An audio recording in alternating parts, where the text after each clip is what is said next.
இந்த பதிவை கேட்டுக்கொண்டிருக்கும் நல்ல உள்ளங்களுக்கு உங்கள் சுவாமிநாதன் ஜோதிடரின் அன்பான வணக்கங்கள். இன்றைக்கு நம்ம யூடியூப் சேனல்ல வீட்டில் தரித்திரம் விலக செய்ய வேண்டிய சக்தி வாய்ந்த ஞாயிற்றுக்கிழமை வழிபாடு பத்தி சொல்ல போற மக்களே. மிகவும் முக்கியமான பதிவு, ஸ்கிப் பண்ணாம கேட்டு பயன்பெற்றுக் கொள்ளுங்கள். அதற்கு முன்னாடி நம்ம யூடியூப் சேனல் யாரெல்லாம் சப்ஸ்கிரைப் பண்ணுங்க, ஷேர் பண்ணுங்க, லைக் பண்ணுங்க. பதிவுக்குள்ள போயிடலாம். சிலரது வீட்டில் தொடர்ந்து கஷ்டங்களும் காரிய தடங்களும் ஏற்பட்டு கொண்டிருக்கும்.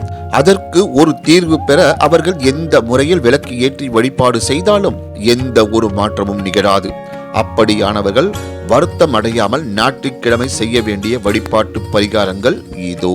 இந்த கஷ்ட காலம் என்பது ஒரு மனிதனின் வாழ்க்கையில் மிக பெரிய மாற்றத்தை கொடுத்துவிடும். கண்களை மூடி திறப்பதற்குள் பல்வேறு சிக்கலில் மாட்டிக்கொள்வார்கள். அப்படியானவர்களுக்கு ஒரே வழி இறை வழிபாடுதான்.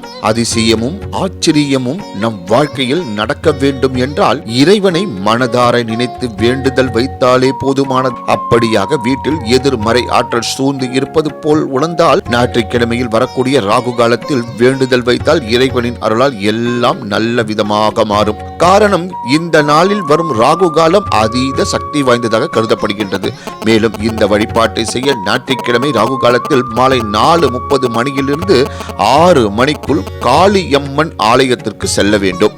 அவ்வாறு செல்லும் போது எலுமிச்சை பழம் எடுத்து செல்ல வேண்டும். எடுத்து செல்லும் அந்த எலுமிச்சை பழத்தில் எந்த ஒரு புள்ளியும் இல்லாத எலுமிச்சை பழமாக இருக்க வேண்டும். நாம் கோவிலுக்கு சென்ற பிறகு அங்கு இருக்கும் திரிசூலத்திற்கு முன்பாக நின்று கொண்டு காளியம்மனை மனதார நினைத்து கையில் இருக்கக்கூடிய எலுமிச்சை பழத்தை வைத்து உங்களுடைய தலையை வலது புறமாக 3 முறையும் இடது புறமாக 3 முறையும் சுற்ற வேண்டும். இவ்வாறு சுற்றி முடித்த பிறகு நீங்கள் நின்ற இடத்தை விட்டு சற்று விலகி நின்று அந்த எலுமிச்சை பழத்தை திரிசூலத்தின் நடுவில் குத்திவிட வேண்டும். பிறகு காளியம்மனை மனதார வேண்டிக் கொள்ள வேண்டும். இவ்வாறு ஒவ்வொரு ஞாயிற்றுக்கிழமையும் எலுமிச்சை பழத்தை வைத்து இந்த முறையில் நாம் பரிகாரம் செய்ய நம்மை சுற்றி இருக்கும் எதிர்மறை ஆற்றல் தரித்திரம் எல்லாம் விலகி வாழ்க்கையில் ஒளி வீசுவதை பார்க்க முடியும். வீட்டுக்கு அருகில் காளியம்மன் கோவில் இல்லை என்றாலும் அம்மன் ஆலயம் சென்று இந்த பரிகார வழிபாடு செய்யலாம்.